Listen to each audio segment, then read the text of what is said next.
Aloha everyone and welcome to another Tinkers Academy video. I'm your host Kay Elmer, and this video is part 2 of the series What is Quantum Energy and How Does It Work? I initially was going to make part 2 the How Does It Work part, speaking specifically to the results that we're seeing from all the various studies that is being commissioned by Leela Quantum Tech using quantum devices and quantum services.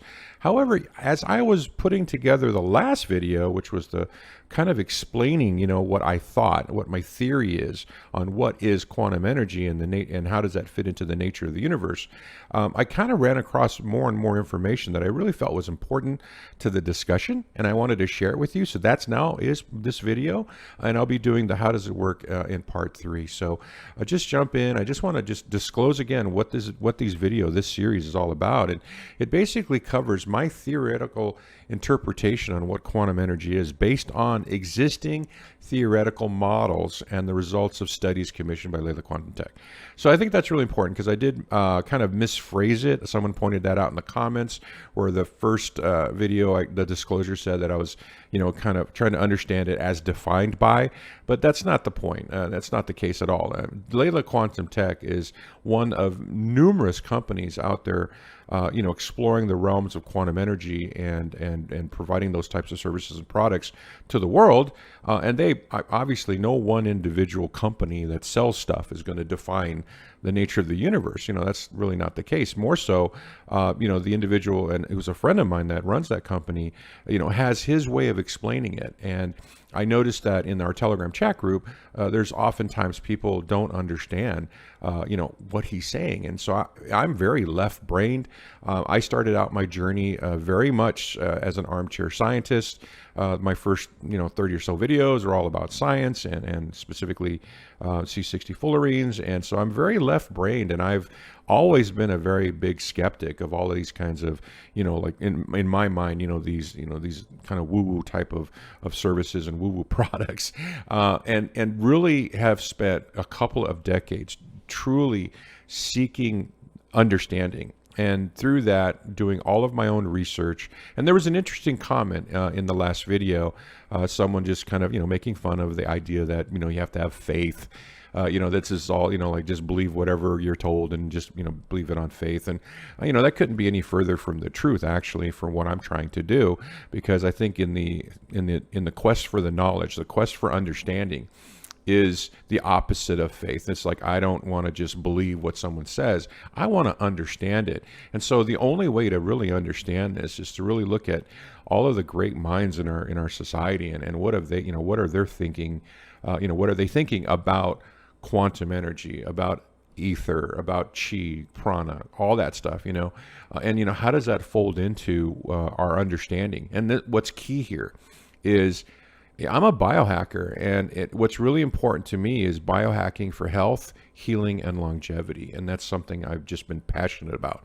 And I think really honestly, if you can understand what this stuff is that's going on, because they're so far out on the leading edge right now, Leela Quantum is, in terms of they're commissioning these studies, okay?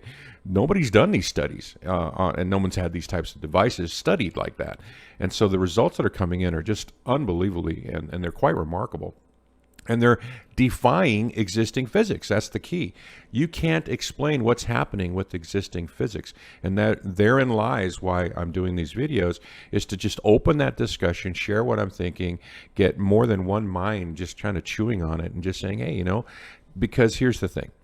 Because of my passion for biohacking, I believe that if I can understand, or we can really truly understand what's going on here, what it's all about, and really how does it work, then we can unlock, the knowledge of how to use it for our own benefit down to our lives, and especially in the area of quantum healing, quantum manifesting, quantum shifting, all of these things that are popping up all over the place in terms of how people are kind of wrapping their heads around this subject matter. So there you go. That's my explanation of what's going on, and why I'm doing this. And I just really kind of wanted to share that with you because you're part of the community, and you're part of the whole, brain thrust of trying to figure all this out, and specifically, how do you use it to your benefit, and for your loved ones and so forth. So I ran across more information that I wanted to share with you because I think it really fine tunes the very first premise that I put out in the first video,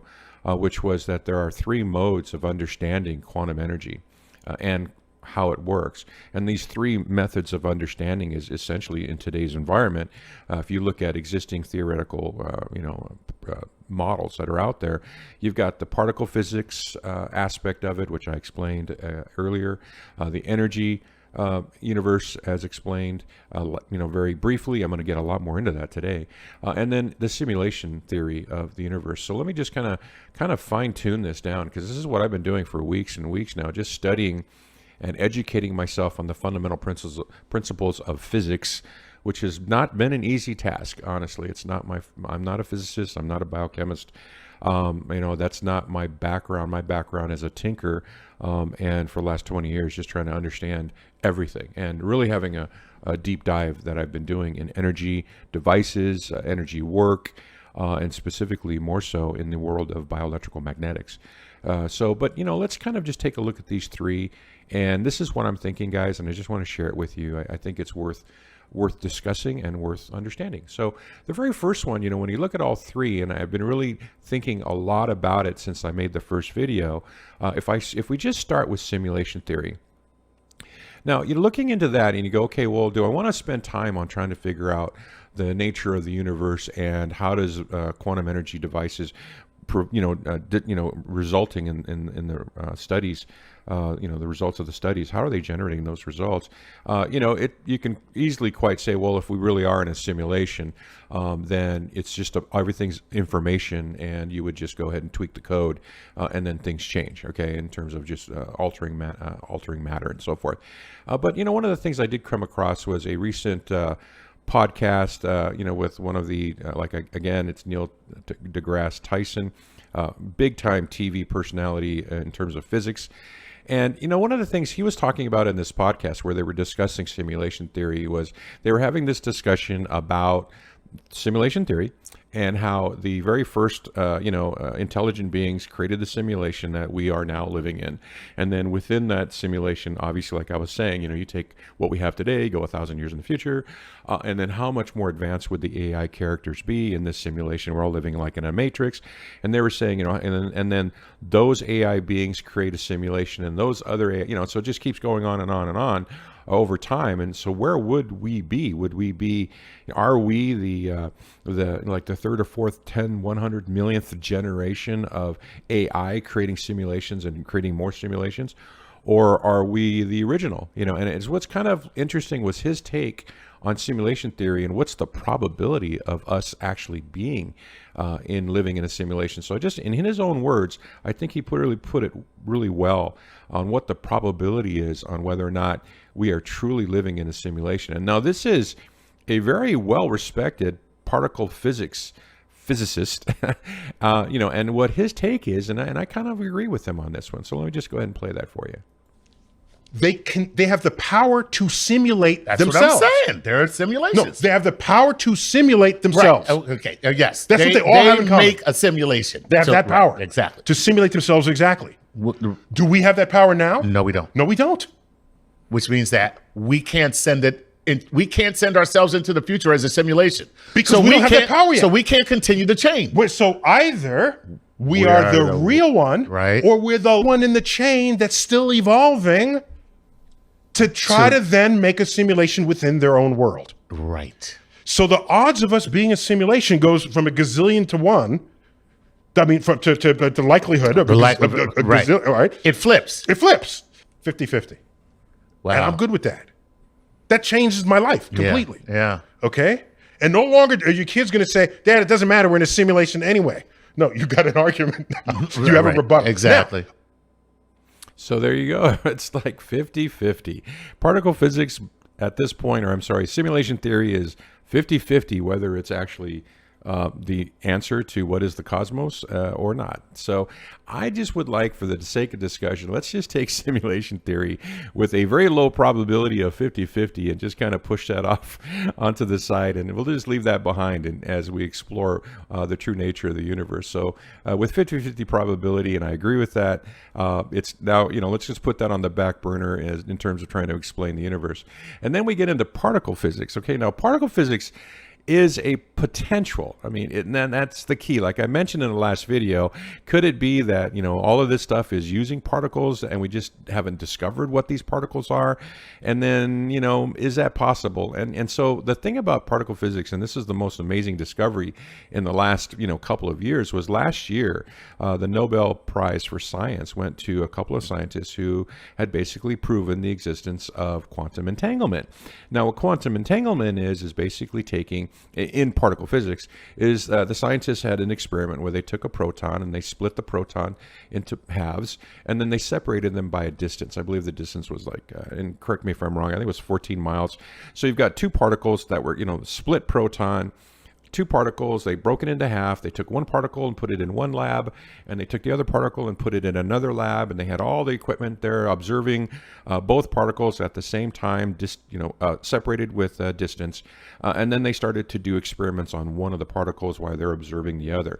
And what they discovered was when they would subject the one particle to electromagnetic fields and cause it to spin in one direction or the other direction, but they were exerting a stimulus onto that particle, that the other lab instantaneously would watch the other half, the other particle that was not being stimulated, do the exact same thing as the one that was. So in other words, if I were to make this one spin to the left, then the other half would, the other half of the proton miles away would spin to the left as well. I'm just being really super high level on that explanation, by the way. And so that was just last year that they got the Nobel Prize for proving that, hey, this, you can do it as an experiment, and it actually happened, which meant some really significant stuff in the world of particle physics, because for the first time, it actually demonstrated where the modern, physics and modern science has to acknowledge, because of this, right? Experiment, they have to acknowledge that matter is connected somehow through space, and that by itself was basically not accepted at all. Nobody would accept that this was a real thing. But now it's been proven that matter is connected, and that connection implies that there is a field of energy that allows that connection to be sustained or to be in existence. Okay, so it really challenged the physicists today, because it's like, hey, quantum entanglement's real, and it implies that everything is connected and it's all in one energy field in order for that connection to exist. And the other thing that was really interesting was it because of the instantaneous connection between the two protons during the experiment, that the communication between one proton and the other proton was communicating instantaneously, which was faster than the speed of light, which is something that Einstein, basically theorized was not possible. So it's really been a huge challenge, and really forcing a lot of modern physics to have to kind of rethink the nature of the universe as it relates to particles, because in their dogma, that should not have happened. In other words, that you can't go faster than the speed of light. Matter is not connected, and there's no energy field out there. That particles all exist independently. So it really challenged the idea of particles. But again, at the end of the day, there is no explanation in particle physics for what we're seeing happening in those studies by Leela. So I want to just say that hey, they're right at the precipice of really trying to kind of wake up to the fact that there's a lot more going on in the nature of the universe than all of the existing 160 something years that this science has been developed, and that they've got a lot more to learn. And nothing wrong to you academic physicists. I got big kudos to you guys, for working on this. But I think it really opens up the idea that particle physics is not the end all to explain, the nature of the cosmos. So I'm just going to leave them off to the side, put them on the back burner right now, because they aren't the answer to the questions I'm asking. And that leaves us with energy, the energy physics, that the world and the cosmos and everything we understand is all energy. So one of the interesting things that popped up while I was kind of researching this was I had mentioned earlier, in the first video that, Dr. Tennant had come up with the theory of atoms, where he basically kind of theorized that, that the actual particles are not particles, but they're vortices of energy. Okay, and that the center of an atom, let's say, that if we want to describe it that way at this point in time, was a micro black hole, and that the actual electrons and protons were just forces of energy in the form of vortexes. And so, that was the micro understanding, the quantum level theory of energy being the base particle of matter. Okay, that is elemental. It's an element of matter, and that it's not actually matter, it's actually energy. Okay, and so that was the micro, that's the quantum explanation. But what was interesting, though, was that now I kind of ran across in research something called space vortex theory, and this is accredited to a physicist, and his name is Parahamsa Tewari. And he's a physicist in India. And he came up with, years ago, a theory called space vortex, in which he had the same concept that Tennant has now, and I think that this probably was the inspiration for Tennant's theory, was Tewari's theory was the same concept, which was there's two fundamental forces that he had, if you just observe nature, and that's the spin, the spin of energy. And there's usually a spin going right and a spin going left, right? Like if you go to the North Pole versus the South Pole of the planet, the water will spin down the drain in one direction, and if you go to the other southern hemisphere of the planet, the water will spin in the other drain. And you see that throughout nature. And his theory was that is how all of space works at the macro level of understanding, that there's a concept here in which, in his physics, and he's a physicist, and he worked out all the math behind it, and that there was a centrifugal spinning vortex and a centripetal spinning vortex, and they come together, and that was the fundamental energy fields, right? This basically, he was saying that it also suggests that a fundamental state of cosmic energy called the fundamental article of matter creates the electron and the energy fields that govern the universe. In other words, the base forces that drive the universe are these two forces of centrifugal energy vortex spin and centripetal energy vortex spin, and that's how all of the cosmos was created, and that's how it works. And so what's interesting here was that Tewari, his theory covers the macro, the cosmos, how the cosmos, using the same principles of dynamic energy vortexes as Tennant's, which was the micro. And so, what kind of this implies to me, if you take a look at Tewari's work and you look at his theory and you look at Tennant's theory, you've got this unified vortex theory. This is the thing that Einstein and all the particle physics have been searching for forever, which is a theory that explains how the cosmos works and the quantum world work, finding something that reconciles those two. Because if you throw gravity in there, the whole thing it doesn't work. But you take gravity and you take time out of that equation, and you say, hey, the world and the nature of the universe is purely energy, and there's only two forces of this energy, and it's all based on how these two things interact with each other, and that's the basis of matter, and that's the basis of the universe. You've got a unified vortex theory here, made up of the macro understanding of the energy universe and a micro understanding of the energy world, which, guess what? That's called unified field theory. But this would be, I would call, unified vortex theory. And so that's kind of the interesting things. You combine these two theories and you kind of have the explanation of what is, the nature of the universe from an energy standpoint, and how does that, and once you understand that, there you go to how does it work. And so my question to everybody out there that wonders about this is, hey, do you see this in everyday life? And the answer is absolutely. Everything you see in nature is a vortex. So could these two gentlemen be right? And I'm leaning towards yes. You see this in the cosmos, and you see this in living life forms. You see this in our weather. You see this, a tornado is a vortex. And we see this everywhere we go.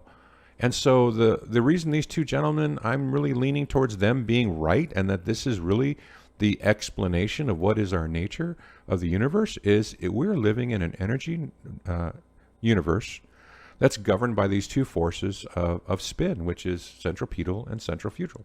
Now, the other thing that really kind of hammers this home for me is the work of Walter Russell.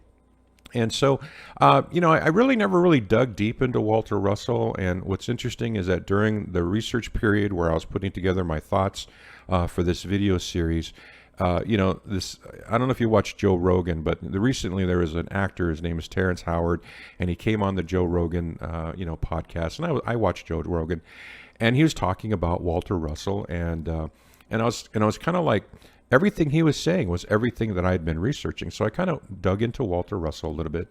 And what's interesting about Russell, and this guy he's not a physicist. This guy lived a while ago, and he's basically an artist. But his story is amazing. And I won't get into this. I won't make this a Walter Russell video. But bottom line, though, is he came up with his own theories based on what he would see in trances. And I know that sounds bizarre, but that's how the story goes. And so what he was basically coming up with, this entire cosmology, this understanding of the universe and everything in it. His quote, I would say that unified vortex theory equals Russell cosmology based on everything I've seen and read.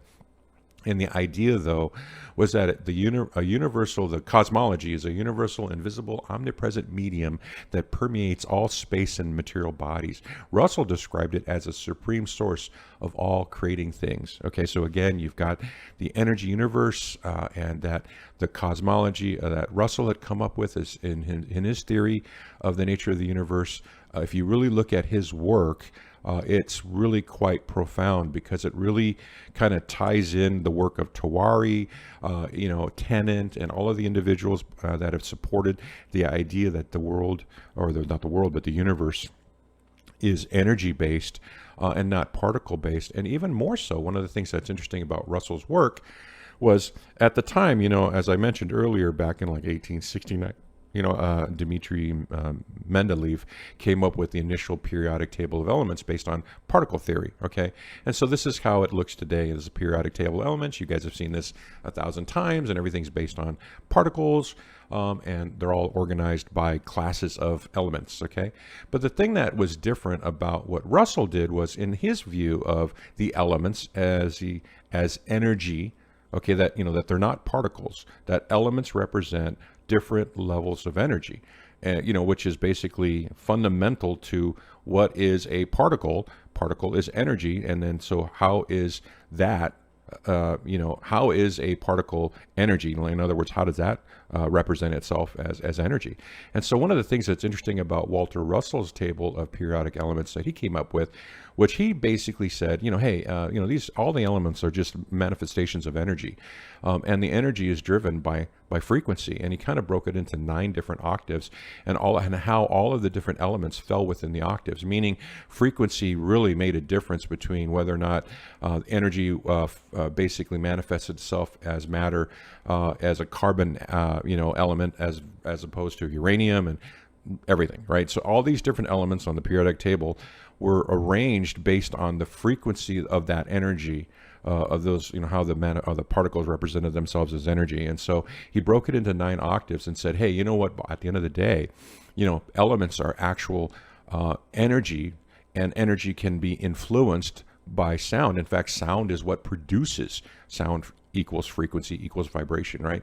And that vibration frequencies are what determines whether or not these little energy vortexes manifest themselves as different elements, which is wild, and which is probably why you've probably never seen this periodic table, because of course all the particle physics physicists were just totally not, they were totally not on board with Walter Russell. He got a tremendous amount of criticism because he wasn't a physicist, he wasn't a scientist, but he came up with this cosmology. And what's the most fascinating thing about Walter Russell was that he had this experience, basically he said, hey, you could basically, based on the frequency of matter, matter would basically is defined by frequency. And so what's interesting, again, is that back in 1927, his theory was put to test. And it was put to test by one of the major companies of the time, and still is, which is Westinghouse. They build nuclear reactors now, but back in the day they were the Westinghouse lamp company. And so one of the things that they did was Westinghouse decided to test Walter Russell's theory that matter was energy, and energy, matter, right, could be manipulated through frequency, and not just frequency, but specific to Russell's cosmology, it's manipulated by geometry and by frequency, and the frequency in the form of electromagnetic fields. And so now I found this really interesting lecture by a guy named Toby Groats, and I believe it was back in the 80s, maybe, based on how he looks in this video. There's no timestamp on it. So how he looks in this video compared to how he looks now, and he's a real old guy now, kudos to him, looks great. But he's a young man in this video, so I'm guessing it was probably back in the 80s. And he was presenting the work of Walter Russell in a conference called the USPA conference, which was hosted by the psychotronics folks. And this is a group of individuals that, just basically alternative scientists. And he basically was giving a lecture during the conference, and it's been posted on the internet. And so I wanted to play to you a snippet of his lecture where he talks about the Westinghouse experiment, and just discuss real quick here how remarkable the findings were of the experiment, and what that means to the idea of, quote, are we living in a universe made up of particles, or are we living in a universe made up of energy? And so here we go. This is Toby Groats talking about Walter Russell's experiment at the Westinghouse Lamp Company in 1927. We decided that we would try and duplicate one of Russell's experiments. Russell reported that he was able to take oxygen and hydrogen to make nitrogen. And it's reported in his book, but we didn't necessarily believe that. I mean, we had no reason to doubt him. This is a great man of high integrity. But when you're approaching it from a scientific point of view, you want to find the facts. And the fact of the matter is that we found a document from one of the premier builders of nuclear power plants, Westinghouse Corporation. Westinghouse Corporation, September 20th, 1927, reported on the result of one of Russell's tests, in which he took a sealed quartz tube which had 5 cc's of water in it, water vapor in it. He took that water vapor, sealed, in other words, it's just hydrogen and oxygen, that's all that's in the tube, applied the magnetic fields, and when he was through with the experiment, there was 69% nitrogen or other inert gases. So he started off with hydrogen and oxygen, H2O, and all of a sudden 70% of it's nitrogen or other inert gases. So where did the nitrogen come from? The nitrogen came from a term he did not like to use, a transmutation of hydrogen and oxygen into nitrogen. He did it in 1927 at Westinghouse Laboratories. So the only answer to that, or the response to that, is wow, because that's not possible in particle physics. You can't take one substance and make it into something else, with just using electromagnetics and geometry. And so what's interesting about the Westinghouse experiment is that it proved Russell's theory that elements are energy, and energy is influenced by frequency and geometry. But then the other thing, too, is that if you watch the rest of this lecture, you'll find out that Groats' team had tried to replicate the Westinghouse experiment, and they decided to try to create fluorine using Walter Russell's principles in the exact same manner that Westinghouse had, and they actually were able to produce fluorine from oxygen and hydrogen. So in particle physics, is that possible? No. In energy physics, is that possible? Well, this demonstrates that it is possible, and that maybe our understanding of the universe is not fully correct, and there's a lot to learn. And therefore, I have now really, based on this research, am very much so in the belief at this moment, reserve the right to change my mind as I learn more, but that we really are living in an energy universe, that everything is energy and it's influenced heavily by vibration and other forces. And so, again, that's the key to unlocking quantum healing, is understanding how this works. And so I am now completely on board with the energy universe at this stage based on just the rest of the research that I've been doing. But there's one thing that's actually missing here, and I think that's really important because it doesn't really come up a lot. And so one of the things that I want to just kind of briefly touch on, and there's tons and tons of videos about consciousness, and this is not going to be that video, but I want to just have one slide where I just basically kind of just say, yeah, okay, so the Russell cosmology, the Tawari and Tennant unified vortex theory, theory. These are all theories, by the way. They all kind of go, yeah, okay, they really support the idea of an energy universe. But then where's the role of consciousness in there, and how does that play? So let me just kind of just share with you something I think that is really profound, is that can consciousness equally, basically manipulate matter? Okay, if matter is energy and consciousness is what? What is consciousness? Well, it's a form of energy. It's a frequency, and can consciousness itself also manipulate matter? Which is really important if you're starting to get into quantum healing and all that. And so I do want to point out a couple of things that in current science today, the role of consciousness is very much in play. There's two different effects. I did a video called The Science of Intention, where I went into this quite deeply and pulled up the papers on it, the established medical, it's not medical, but established science understanding of what the observer effect is and what the placebo effect is, and why every time the NIH studies have a study, they've got to actually take into account observer effect and placebo in order to justify the results. And so in short, the observer effect is, and this has been proven in quantum science, okay, in particle science, is that when a technician or any scientist is actually conducting an experiment at a quantum level, their act of observing the experiment will change the results of that experiment. It's called the observer effect. It's very well documented. There's multiple papers on it, and it simply implies that the consciousness of an individual will have a deterministic change to the outcome of an experiment. And so that's why they have to have what they call double blind. In other words, when you hear the words double blind, what does that mean? Well, it means that the actual people conducting the experiment don't know when they're actually using let's say in the example of Leela Quantum Tech, there was this really great experiment done by Dr. Beverly Rubik testing the effects of the quantum block on individuals who are exposed with EMF. And so part of that experiment was they used the sham block.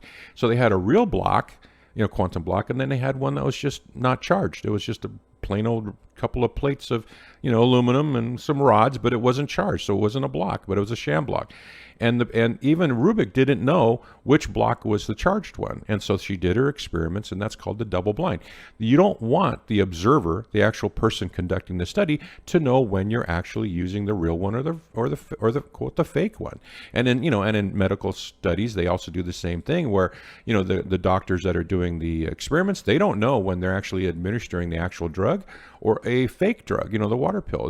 They're not allowed to know because science recognizes the fact that consciousness affects results.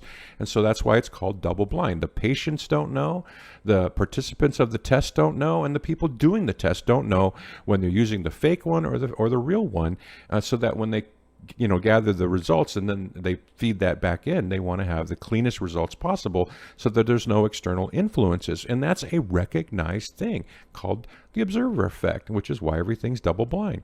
Now, there's also the other effect of the placebo effect. Like, how is it even possible for people to be given a sugar pill, right, which you hear about all the time if you study studies, and people actually take a sugar pill. They're told that it's the actual experimental drug, and they have a biological physical reaction to the sugar pill that's exactly the same biological physical reaction of the people that took the drug, the actual drug. And how is that possible when they didn't get the drug, but they actually had a physical response that's the same as the person who took the drug? And that itself is called the placebo effect.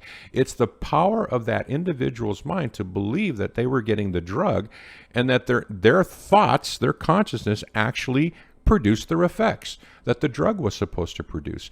And so now, again, that's another accepted part of current day science. And they actually, whenever they're doing studies, not only do they have to do double-blind studies to counteract the observer effect, but they also have to mathematically calculate the placebo effect, which could be as high as 30% of your participants could actually have a placebo effect. And they have to take that into account in order to kind of figure out what the actual real results of the study were, because of the power of our consciousness. And that, I think, is such a important aspect of understanding the nature of the universe, because not only is it energy, like it's basically an energy universe, right? But it's also driven by consciousness, and that's my point. So just to give you a few examples for any of you that are interested in kind of learning more about this, if you look at the work by Deepak Chopra, he's written a couple of books called Quantum Healing. His most recent book is Quantum Biology, where he talks a lot about the impact of a person's thoughts on their health, and on their physiology, and he just gives tons and tons of examples in modern science of how that's been manifesting in modern science. There's also the work of Lynn Taggart, where she kind of came up with this process called the Power of Eight, and how they've been using the consciousness of individuals to manifest changes in for people that require healing. And so, and that's a really great, study. There's a book on that and videos about the power of eight, people using consciousness to not just manifest, but to actually, effect change in physical things.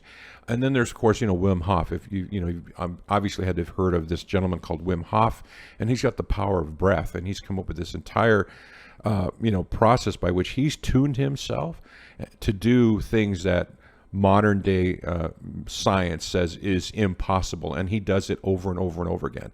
So Wim Hof is also known as like the Iceman. I think he climbed Everest in shorts and t-shirt or something like that.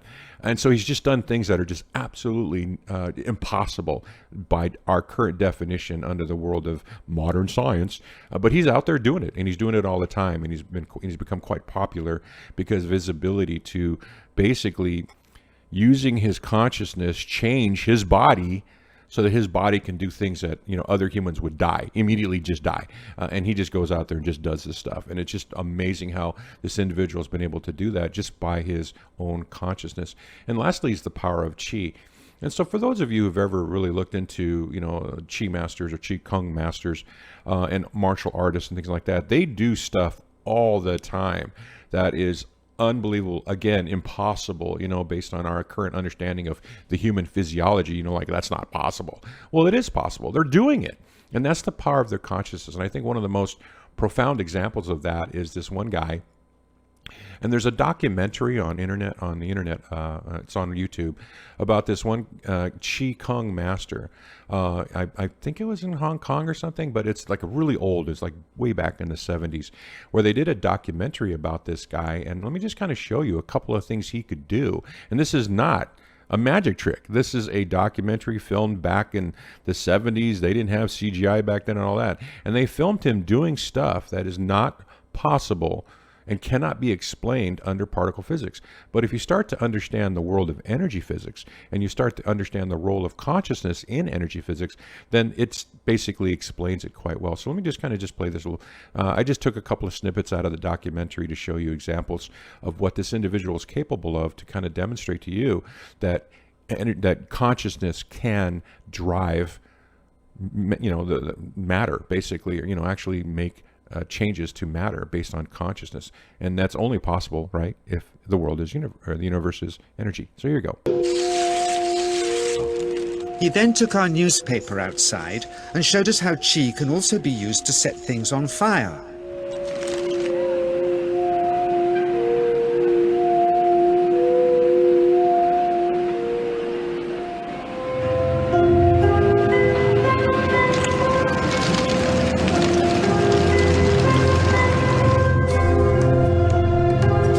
When he heard we'd shown this footage in public, he was very upset and refused all our future efforts to contact him again. As the years passed, we sadly resigned ourselves to never seeing him again. He invited us all out to lunch at his local, where he tried to push a chopstick through the table. He couldn't get it through the Formica surface, so he came up through an inch of wood from underneath.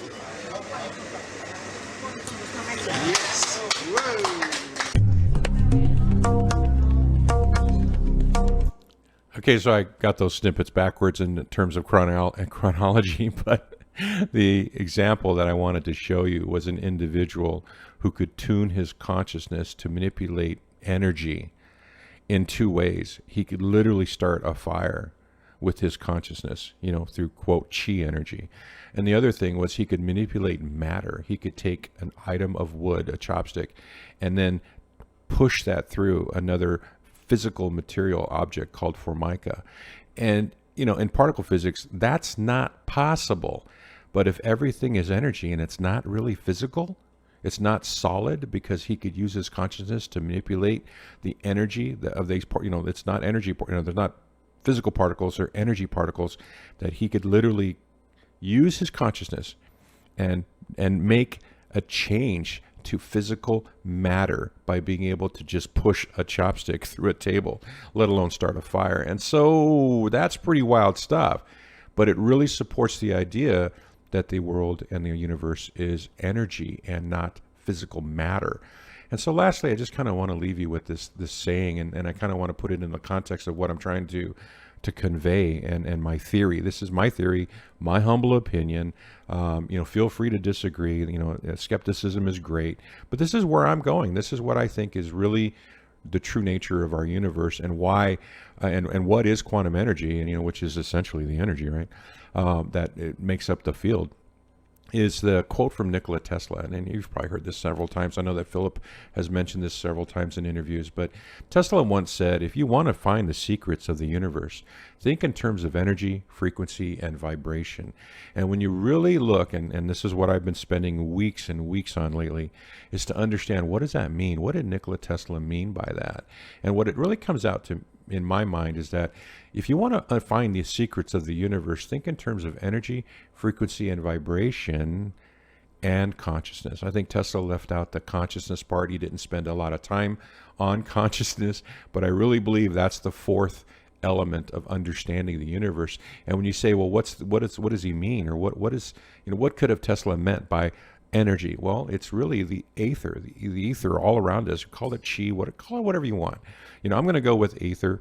Obviously, Leela Quantum Tech uses the word quantum energy, but it's really the etheric energy of the universe, right? It's just all around us, and that's kind of what I think Tesla was really referring to was electromagnetism, but also the idea of that being a form of energy, which is separate than ether. But there's ether and electromagnetic energy, which is what I would believe is the definition of energy in Tesla's statement. And then when you look at the idea of frequency, then you're also looking at sound, right? And that's kind of the Walter Russell cosmology, which was using sound, but sound is also a frequency. And then, of course, vibration, which vibration is through, like, if you understand cymatics, all vibration, all frequencies generate a basically geometry. And that's where the Russell cosmology really folded that geometry as part of the overall understanding of the universe. And then, of course, consciousness again, which I think consciousness is the frequency. So it literally could be where frequency is sound and consciousness. But since Nikola Tesla never really got into the consciousness aspect, I think it's part of it. But that's it there. That's it, guys. What is quantum energy? Well, quantum energy is ether.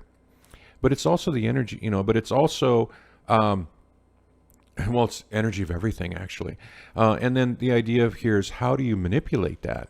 And that's what's key here. Again, it goes back to my whole point. How do I use this in my day-to-day life? Well, if we understand that everything's energy, then how do we manipulate it? Well, through sound and geometry and frequency and so forth. So that kind of wraps up where I really believe at this point, and this is my theory, that ether is the fifth element of the universe. It's part of everything. And it's actually this, like the Ayurvedics called it akasha. But ether is literally the fifth element, and it's comprised of all of the energy. And how to manipulate it is through geometry, electromagnetic, forces and energy, as well as sound. And so there you go. So that's it right there, guys. I just really wanted to share that with you and kind of just, give you more, things to think about and more avenues of research for those of you trying to follow this. Now, part 3, again, now I'm pushing off the how does it work part, but in part 3, I'd like to get really into the actual results of all of the different studies. There's well over 60 now that Leela has done, and exactly what is within the context of the energy universe, how does it work? What's driving those results? And I've kind of figured it out, where it's like there's biological processes, they're driving ATP, and that ATP then is driving transmutation, and then also too the consciousness aspect of it. And how do all of that fold up? And how does this explain the results? And that's really the key here, because we can understand how it explains the results, then we could use that to create more different results in different ways to benefit our lives. And lastly, how do you measure QE, and why doesn't everyone feel it? And that's a real important aspect of it as well. And then how does that all fold into quantum healing? So that's going to be part 3. So thank you very much for watching this video. I hope it was educational. And if you want to learn more about my work, you can find me at the Tinkers Academy. That's my blog. Of course, I got the YouTube channel. If you enjoy this type of content, like and subscribe. But thank you very much. I hope I gave you something to think about. And I'd love to know if you agree, disagree, or whatever. Please comment below. But that's my theory. This is my humble opinion as to what is the nature of the universe and what is quantum energy. And that concludes this aspect of the video series, and we'll be getting into the how it works in part 3. So thank you very much for sticking around, and have a great day. Aloha.